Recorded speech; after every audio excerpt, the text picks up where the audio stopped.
Monsoon का मौसम शुरू हो चुका था। आसमान में काले काले बादल छाए थे जो भयानक तौर से चमक रहे थे।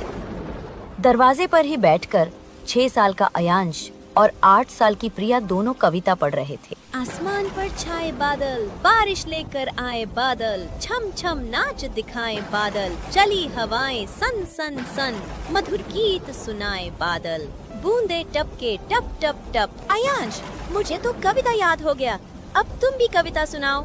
जी दीदी, सुनाता हूँ। रिमझिम बरसा पानी, देखो आ गई वर्षा रानी, काले काले बादल गरजे, झमझमा झम कर बरसे। वाह भाई, तुझे तो आधी कविता याद हो गई है, बस आखिरी की 4 लाइन याद कर लो। मैं काम पर जा रहा हूँ। आज जाना जरूरी है क्या जी? बहुत तेज बारिश हो रही है, आज आप काम पर मत जाइए। इतनी तेज बारिश में तो काम भी नहीं होगा। एक काम करिए, आज आप काम पर मत जाइए। मेरे दिल में एक अजीब सी घबराहट हो रही है। मेरा दिल यही कह रहा है कि मैं आपको काम पर जाने से रोक लूं। बेटा बहू बिल्कुल ठीक कह रही है। देख बाहर कितनी भयानक बिजली चमक रही है। बाहर देख बेटा, कितना तेज की तूफानी बारिश हो रही है। जैसे ही विराट अपने घर को छोड़कर जाने लगता है तो उसके दोनों बच्चे प्रिया और अयांश उसे लिपट जाते हैं। जल्दी आना पिताजी, हम आपका इंतजार करेंगे। मेरा बच्चा, मेरा प्यारा बच्चा, जल्दी आऊँगा और जब आऊँगा तो तुम दोनों के लिए ढेर सारा टॉफी और चॉकलेट लेके आऊँगा। बच्चों से इतना कहकर विराट काम पर चल देता है, लेकिन उसे नहीं मालूम था कि आज उसके सर पर काल मंडरा रहा था। पूरी रात खूब जोरों से बारिश होती है, जिसके मारे उस गरीब परिवार का सोना दुर्लभ हो जाता है और छत जगह जगह से टपकने लगता है।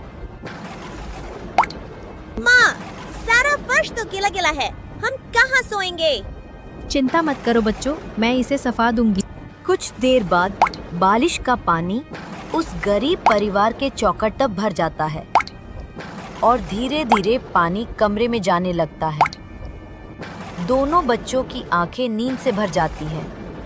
मम्मी, मुझको बहुत तेज से नींद आ रहा है, सुला दो ना। कहाँ पर सुलाऊं मेरा बच्चा? पूरे घर में तो बरसात का पानी घुसा हुआ है। किराया देने के बावजूद भी हर साल के बारिश में पानी भर आता है। मकान मालिक जानबूझकर इस घर को ठीक नहीं करा रहा है ताकि हम गरीबों को खाली करा सकें। माँ जी, यहाँ से घर खाली करके हम कहाँ जाएंगे? महंगाई इतनी ज्यादा बढ़ गई है कि कहीं पर भी कमरा 4-5 हजार से कम पर नहीं। बस ये तो जुग्गी ही 1000-1500 पर मिल गया, वरना इस बरसात के मौसम में हमारे ऊपर छत भी नहीं होता। बरसात का पानी साफ करते करते सुबह के 8 बज जाते हैं। तभी कोई तेज तेज से दरवाजा खटखटाता है। अरे दरवाजा खोलो रे, जल्दी खोलो दरवाजा। यह तो मकान मालिक आवाज लगा रहा है, लेकिन यह सुबह सुबह आकर शोर क्यों मचा रहा है? मैं देखती हूँ क्या आफत लेकर आया है ये मकान मालिक। बूढ़ी सास दरवाजा खोलती है। तब भी हल्की फुल्की बूंदाबांदी हो रही थी और मकान मालिक दरवाजे पर छतरी लिए खड़ा था। कलावती किसी बेबस की तरह हाथ जोड़कर बोलती है, अरे मालिक, आप इतनी सुबह यहाँ पर?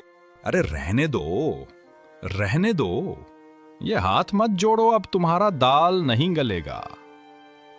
चलो अपना बोरिया बिस्तर बटोरो और अपने जच्चे बच्चे समेत इस कमरे को खाली करो। लेकिन क्यों सेठ जी? मेरे पति तो समय पर किराया दे देते हैं। इसी महीने थोड़ी देर हुई है, लेकिन वो आज कमा कर आएंगे तो पैसे दे देंगे। अरे लगता है किसी ने तुझको खबर नहीं दी, तेरा पति मर गया है। रात की बरसात में सब्जियों की ट्रक लेकर जा रहा था।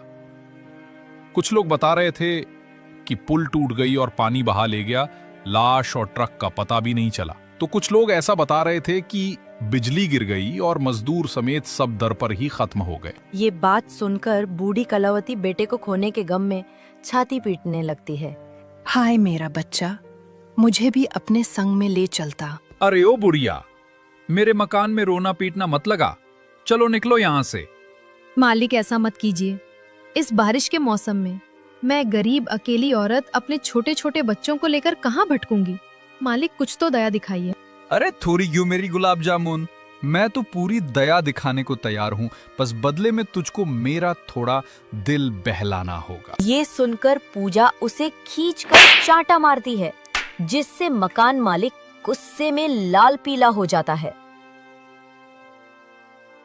तेरी ये मजाल की तूने मुझ पर हाथ उठाया। खैर मना, मैंने सिर्फ तुझ पे हाथ उठाया है। तुझे तो जूतों से मारना चाहिए, तेरा मुंह काला करके गधे पर बैठाकर पूरा शहर घुमाना चाहिए, ताकि किसी औरत से बदतमीजी करने की तेरी हिम्मत ना पड़े। और जो भी तेरे जैसे लोग हैं, उनके लिए तू एक बेमिसाल बन जाए। जो भी ये हरकत करना चाहे, उसके चेहरे पर सिर्फ तेरा ही कारनामा दिखना चाहिए। लेकिन मैं गरीब औरत हूँ, लेकिन मैं कर भी क्या सकती हूँ तेरा। इसीलिए तुम जैसे लोग हम गरीबों को सताते हैं, और हम चाह कर भी कुछ नहीं कर सकते हैं। ये सुनकर मकान मालिक पूजा और उसके दोनों बच्चों को धक्का मार के कीचड़ में गिरा देता है। इसी कीचड़ के लायक है तू। मकान मालिक इतना कहकर वहाँ से चला जाता है। माँ देखो ना, मेरी फ्रॉक पर कीचड़ लग गई है और गंदी हो गई है, और ये तो हमारा घर है। अंकल ने क्यों छीन लिया? अब ये हमारा घर नहीं रहा। बिटिया चलो चलते हैं। हालात की मारी दोनों सास बहू बच्चों का हाथ पकड़े बारिश में भीगते हुए सड़कों पर इधर से उधर भटकने लगी। कई घंटे गुजर जाते हैं। तभी फुटपाथ पर अयांश भुट्टे को बेचते हुए देखता है। माँ मुझे बहुत तेज से भूख लगी है, भुट्टा खिला दो ना। मेरे पास पैसे नहीं है आयांश। ज्यादा थोड़ी ना मांग रहा हूँ, एक ही दिला दो ना प्लीज माँ। मैं और दीदी उसी में से आधा बांट कर खा लूंगा, दिला दो ना माँ। ये कहकर आयांश जोर जोर से रोने लगता है। अच्छा चुप हो जा, मैं जाती हूँ लाने। पूजा भुट्टे वाले के पास जाती है। भैया जी एक गुटा देंगे? अरे बिल्कुल बहन जी, एकदम मस्त भुट्टा है। 25 रुपए की एक पड़ेगी।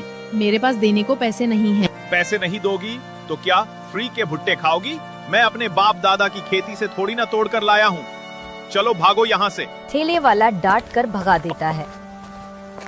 तभी अचानक जोर जोर से बादल गरजने लगते हैं और आंधी तूफान भी चलने लगती है, और लोग अपने अपने घरों की तरफ भागने लगते हैं। लगता है बहुत तेज से बारिश आने वाली है। चलो घर चलते हैं। कौन से घर पे चले माँ जी? अब हमारे पास घर कहाँ रह गए? चारों लोग एक वृक्ष के नीचे जाकर बैठ जाते हैं। मेरी आंखों में धूल पड़ रही है। देखो सब लोग अपने अपने घर जा रहे हैं। आप भी चलो ना दादी, उठो ना। तभी बूढ़ी कलावती रोते हुए बोली, कौन से घर जाएंगे बिटिया? घर तो है ही नहीं हम गरीबों का। माँ जी देखो बारिश होने लगी, सर छुपाने के लिए जगह ढूंढना होगा। चारों एक बस स्टैंड पर आ जाते हैं। पूरे सड़क पर सन्नाटा छा जाता है। तभी पुलिस की एक जीप सड़क से जाते हुए एक अनाउंसमेंट करती है। सुनिए सुनिए सुनिए, मौसम विभाग ने जारी किया है, अगले 1 सप्ताह तक ताबड़तोड़ बारिश होने वाली है। अपने अपने घर में बने रहिए, सुरक्षित रहिए और अपने परिवार वालों के साथ खुश रहिए और बारिश का आनंद लीजिए, लेकिन भूलकर भी अपने घर से बाहर मत निकलना। अगर मेरे मना करने के बावजूद भी मैंने किसी को सड़क पर देख लिया तो डंडे से उसका शरीर लाल कर दूंगा। तभी गरीब परिवार को स्टैंड पर देखकर पुलिस वाला डांट कर बोलता है, अरे तुम सबके कान में धूल जम गई जो सुनाई नहीं दे रहा है। कहाँ जाए साहब, घर नहीं है हमारे पास, ये सड़क ही सहारा है। वो सब मैं नहीं जानता, लेकिन तुम सब यहाँ नहीं रह सकती हो। उठो, नहीं तो मैं डंडे मारूंगा। पुलिस के डर से वो लोग वहाँ से उठकर आगे चले जाते हैं। आसमान से बरसात के साथ साथ बड़े बड़े ओले गिर रहे थे। सुबह से शाम रात तक बरसात में भीगकर बेचारे गरीब परिवार वाले थर थर कांपते जा रहे थे। माँ मुझे बहुत तेज से ठंड लग रहा है, माँ घर चलो ना। इतना बोलते बोलते ठंड और जकड़न के कारण अयांश बेहोश होने लगता है। माँ आयांश को कुछ हो गया है, देखो ना। मेरा बच्चा, आंखें खोल बेटा।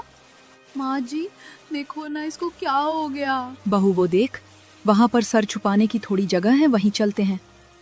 बरसात की कहर उस गरीब परिवार को कचरा दान में ले आता है। जहाँ शहर का कूड़ा पड़ा था वो सब एक पाइप लाइन में बैठ जाते हैं। इधर बारिश लगातार होता जा रहा था। आयांश मेरा बेटा उठ जा। क्यों? तू हम सबको डरा रहा है, हमें घर भी चलना है।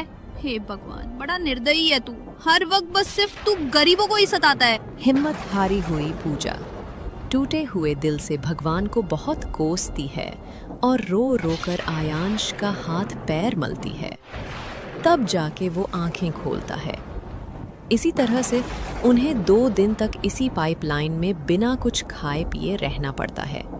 उधर अमीर लोग के लिए बरसात का मौसम सुहानी खुशियां लाता है, जो अपने बंगलों और ऊंचे मकानों में मौज मस्ती में थे। माँ बहुत तेज से भूख लग रही है, पेट भी दुख रहा है।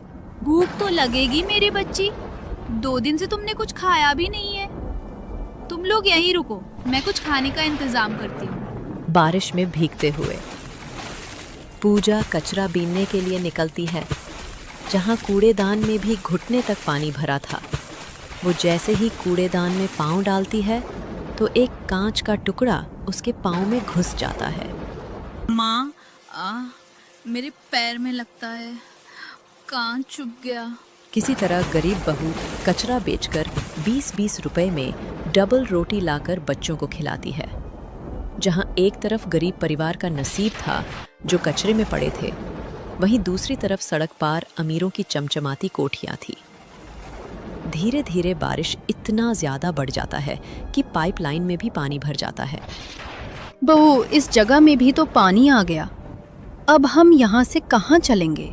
घर तो पहले से ही छिन गया और अब हमारे पास इतने पैसे भी नहीं हैं कि हम दोबारा किराए पर कमरा ले सकें। तभी पूजा आसमान में देखती है पंछियों को जो तिनका लेकर जाती हैं।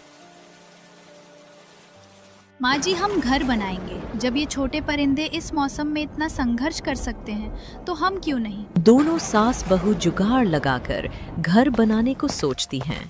इधर उधर घूमकर बांस लकड़ी, बोरा थर्माकोल, त्रिपाल और काम में आने वाली सामान को इकट्ठा करती हैं और किसी तरह बरसात में सिर छुपाने के लिए अपने लिए घर बनाने लगती हैं।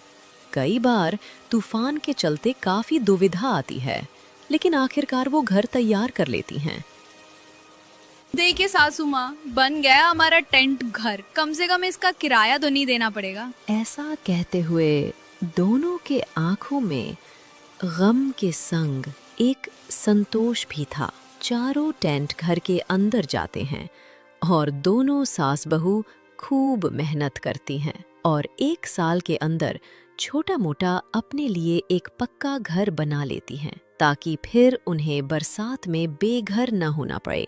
लेकिन अभी भी मानसून का मौसम लाखों लोगों का घर उनसे छीन लेता है, जो रोड साइड में रहने के लिए मजबूर हैं। और ये सब देखते हुए भी हमारे देश की सरकार उन गरीबों के लिए कुछ भी नहीं करती है। बेचारे कचरे में ही जीते हैं और कचरे में ही मर जाते हैं। जिस देश के करीब ऐसी हालत में जी रहे हैं, उस देश का क्या तरक्की होगा। अगर आपको हमारा ये वीडियो अच्छा लगा हो तो वीडियो को लाइक और चैनल को सब्सक्राइब करना मत भूलिए